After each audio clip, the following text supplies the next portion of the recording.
Kunting mali lang ni MM Narido dito, sigurado ka talaga. MM leading, followed by Zaira. Kinukuha ni Zaira sa lipad mga idol, kaya hindi niya maiwan-iwan si Zaira eh. Tingnan mo mga idol.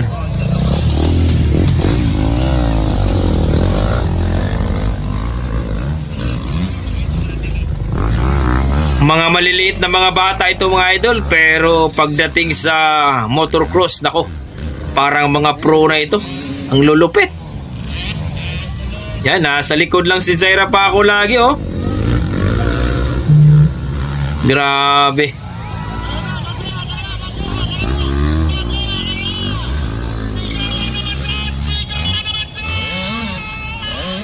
Grabe. Sigawan yung mga tao mga idol oh. Makukuha ba daw si MM Narido